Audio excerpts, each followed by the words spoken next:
We don't have records that 9/11 was done by Muslims. It is just a hypothesis.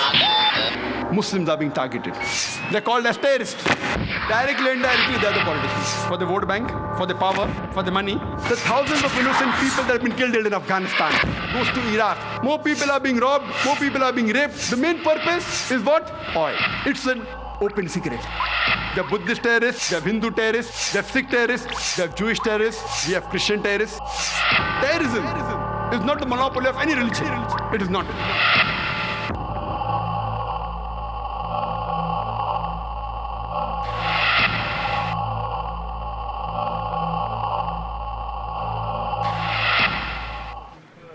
Distinguished guests, brothers and sisters, Assalamu alaikum. May peace be on all of you. Welcome to today's program. I, Dr. Muhammad Naik, am your host for today. We begin today's program with the Qiraat by Qari Rehan Ghalib. Bismillahir Rahmanir Rahim.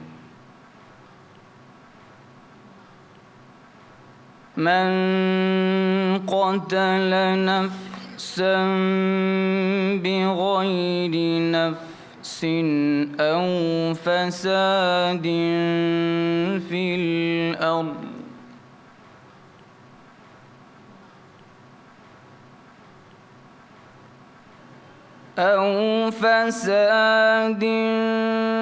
الأرض فكأنما قتل الناس جميعا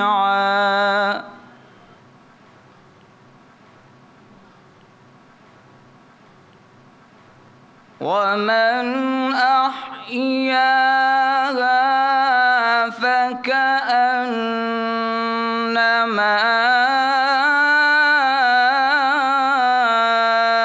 أحيا الناس جميعا صدق الله العظيم. The translation of the verse from the glorious Quran. Surah Al-Ma'idah, chapter 5, verse 32. If anyone kills a human being, unless it be for murder or for spreading corruption in the land, it would be as if he has killed the whole of mankind. And if anyone saved any human being, it would be as if he has saved the whole of mankind.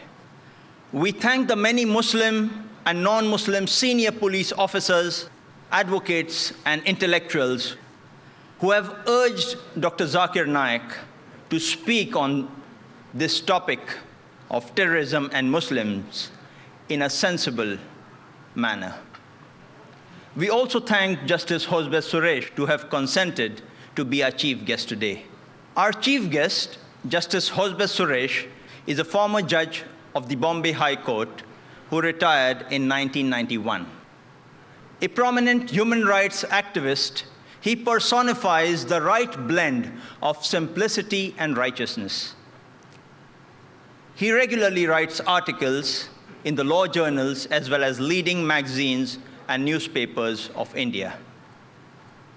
His recent book, Fundamental Rights as Human Rights, is remarkable. He has spoken at many international forums. He is well known for his report on the riots in Mumbai in 1992-93, entitled The People's Verdict. As member of the Citizens Tribunal on the Gujarat carnage against Muslims, his report, Crime Against Humanity, released in November 2002 in Ahmedabad, is notable and very widely acclaimed. His reports on excesses against Dalits in Mumbai, students in Kerala, Christians in Gujarat, and others, too, are quite notable. An apt chief guest to address our audience today. Brothers and sisters, let's welcome Justice Hosbet Suresh.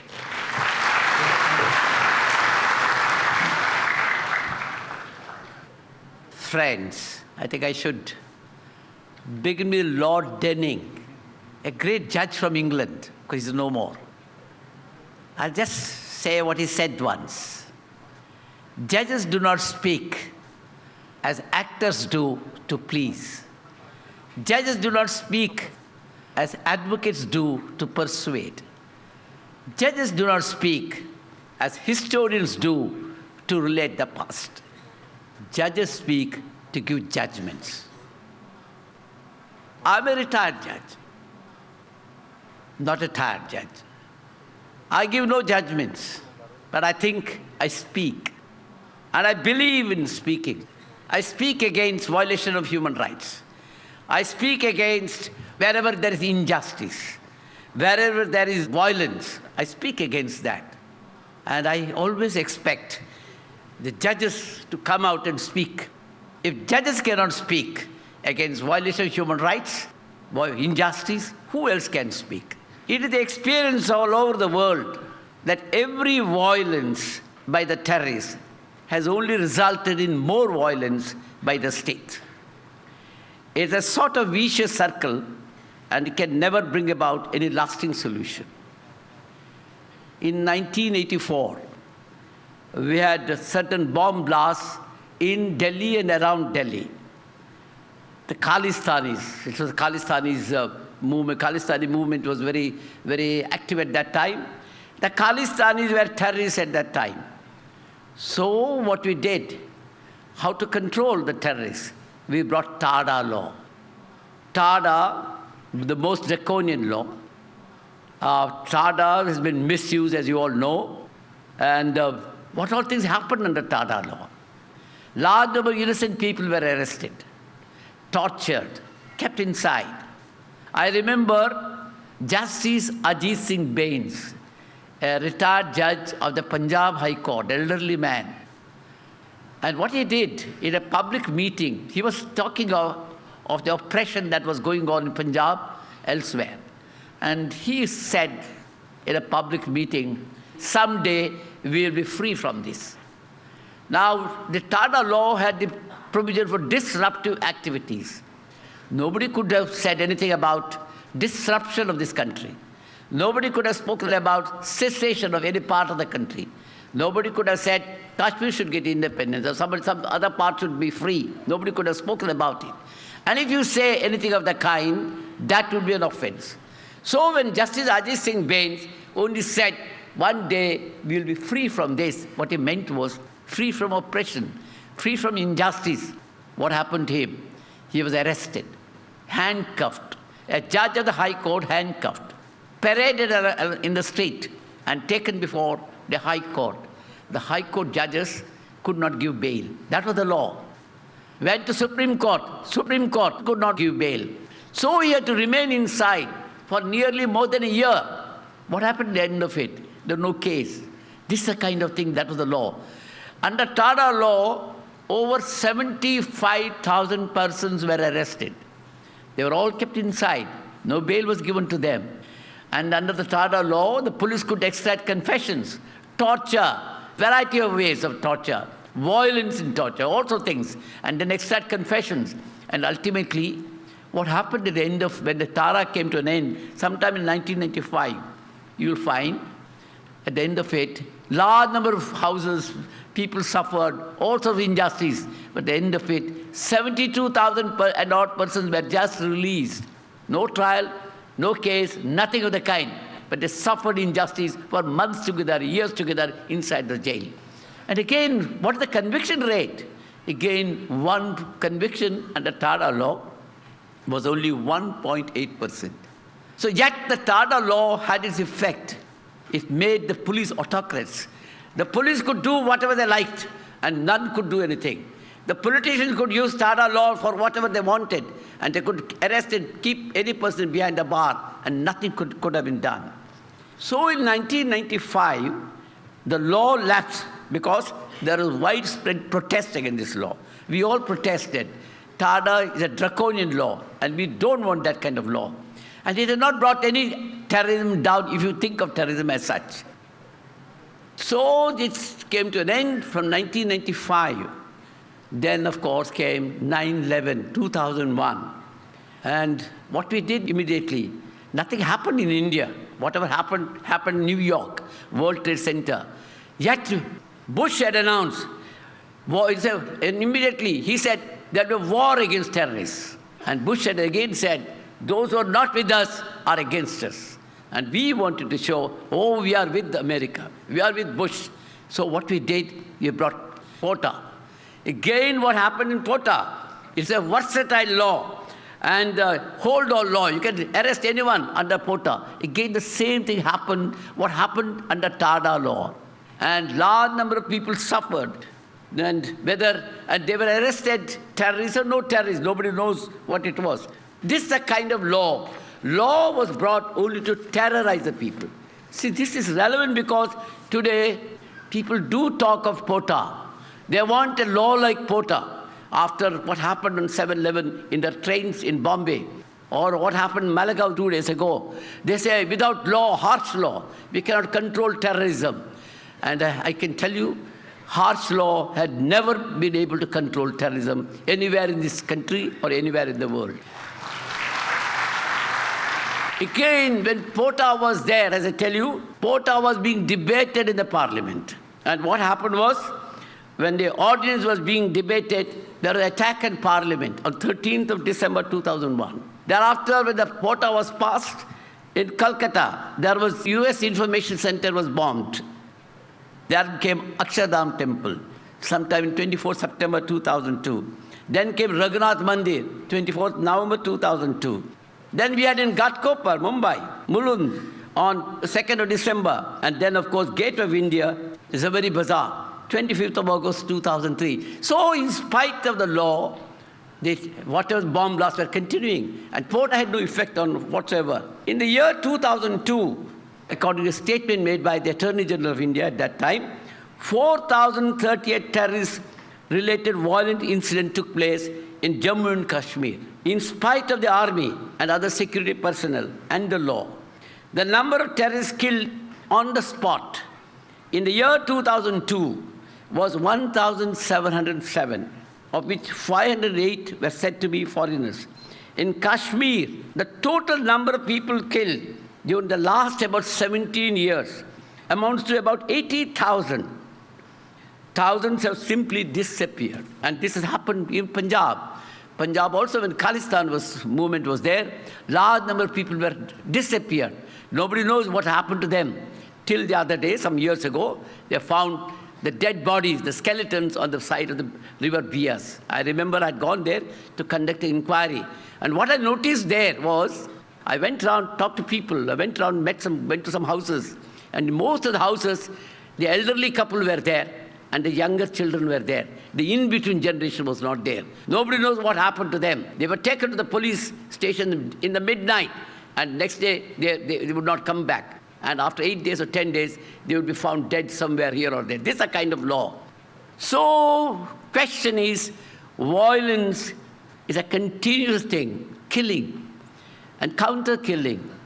In Kashmir, in Manipur, I went to Manipur, again the same thing. In Chhattisgarh, in Telangana, in many places, killing has been routine.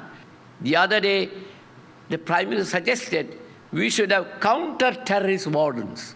What does it mean, counter-terrorist wardens? Who should be counter-terrorist wardens? You and I? We take the role of counter-terrorist wardens. I don't know. The Prime Minister suggested that. What happened in Kashmir? We made an experiment some years ago. We had arrested a large number of Kashmiris. They were all rotting in the jail. They were confined to the jail. And what we did was, our government said, brainwash them. Told them, you go back.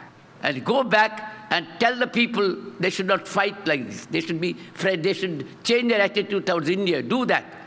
But they said, if you go, we will be attacked. So what the government did, we'll give them guns.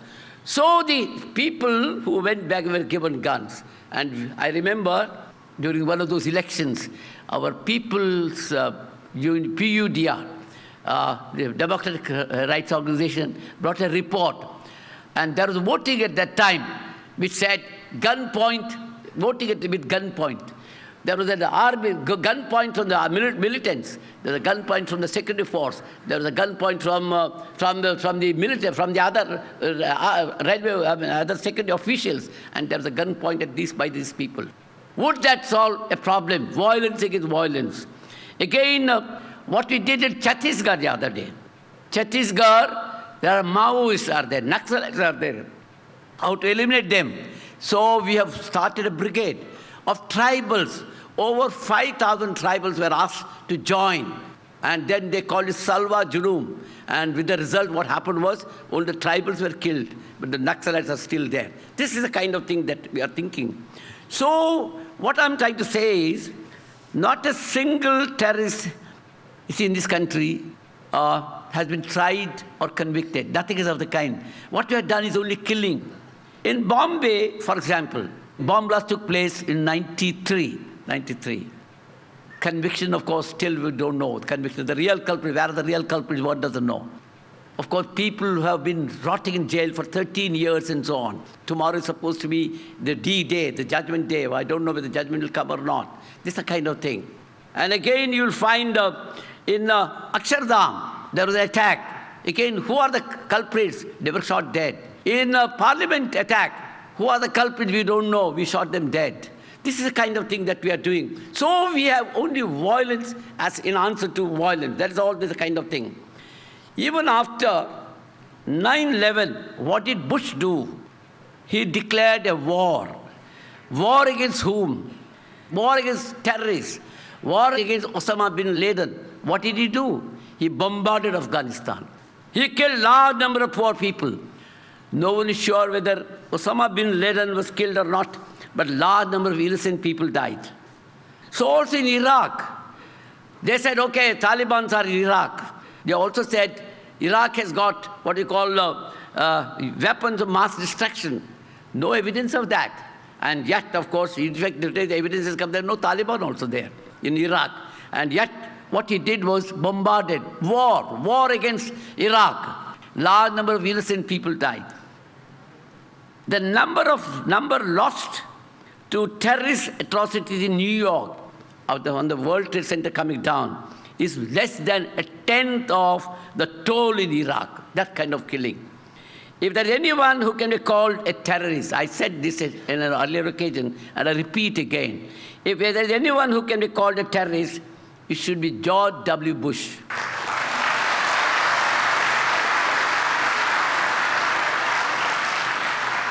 He has declared a war, and it is not a war according to law. It is an unjust war, and not according to the international law. And everyone has a right to protest against that war. If anyone could protest, anyone could condemn that kind of war.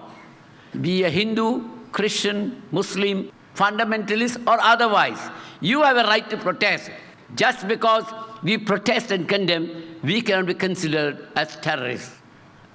One of the most difficult problems is to define terrorism. See, we talk of terrorists. Where is the definition of terrorism?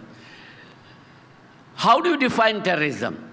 Tada did not define terrorism. Porta did not define terrorism. Only terrorist acts were defined.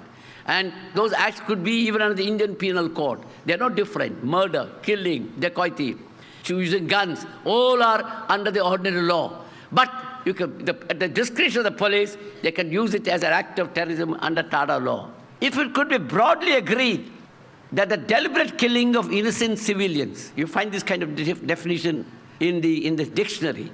If it could be agreed that the deliberate killing of innocent civilians is a central element in most definitions of terrorism, then in that event, the worst terrorists of the last century should be the USA for bombings of Hiroshima and Nagasaki, where suffering of large number of innocent people has never been healed even after 6 decades. Just killed lakhs of people in these two places. So also, the worst violators of the 21st century as it began are the USA and Great Britain. There's not much difference between George W. Bush and Lashkar-e-Taiba. Both believe in killing. Killing helps them. Killing keeps alive the tension in this region. That is what they want. That is their business. So the USA has a business of encouraging, killing everywhere. It gives them a market. It gives them a market for supply of arms. So also Lashkar-e-Taiba believe in killing. It gives them a market. So while both seek to wield power, one of course with the superior power of USA, and the other of course trying to build up his own other category of power. So it has become the global war. In this way, as against terrorism becomes a permanent feature of these persons. In other words, the permanent feature of American policy is a global war. It will never come to an end. As long as the fear of terrorism is there, they're happy. As a result of this, what is happening in the rest of the world is that freedom and liberty gets curtailed. We are now gradually sliding into what is called a security society. Today, as you must have seen as we walked in, what happened to all of us? Everyone had to have a checkup. Because security, internal security. So we are going into a security society. Security is more important, not liberty. Your security. And then you must have read in the paper what is called Advanced Passenger Information System. You get into a plane in London. Within 15 minutes, your full history is sent to Bombay or whichever the destination. When you land there, the police are there. Police know your full history. You're gone to Dubai half a dozen times. Okay, that is enough. They could do anything they like. For example, what happened in Amsterdam, as you all know, they saw some people behaving in the plane, people behaving in a very suspicious way. Their appearance, their dress, their speaking language, looking like Arabs, looking at watch frequently, bearded Muslims, and burqa-clad women. Okay, all these are suspicious character, this kind of thing. So security becomes more important. And this is a kind of policing that goes on. And as a result of that, we have all sorts of things going on in this country, everywhere, because under security society, the police can do anything they like. Other day, you must have read that Antap Hill, somebody was found in a building which was supposed to have been neglected. Nobody was there. What happened was, the police suddenly found he was a Pakistani, they said. One doesn't know. They went and shot him, killed him. Nobody, no proof, nothing of the kind. So because in the name of security, the society accepted. Society did not protest. Who was killed? Nobody knows. So the police again believe in this guy because that helps them. They don't have to prove a case. They can detain anyone, keep him inside the police station, days together, without a charge, without anything, in the name of investigation. In fact, the day I went to the Minority Commission. What happened was, people are just being rounded up and taken to the police station. What is the law? If you are taken to the police station, if you are a witness, of course, your statement has to be recorded, and then you have to go home. If you are not a witness, you are a suspect, then your name should be there somewhere. Your name should be in the FIR, or they should have advanced information. But they just can't take you to the police station and say, you are a suspect, you don't know anything about me, but you are a suspect. You keep me, you torture me inside. You keep me for days together. No station diary entry, no report.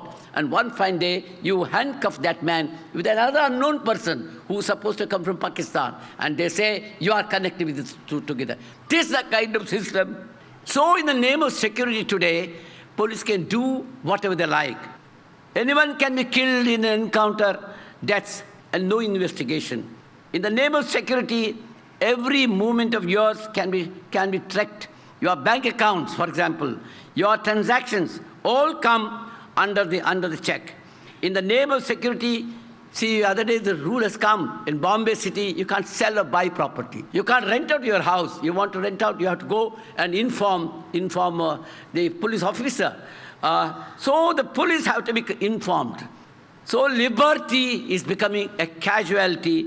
You are literally going to be enslaved.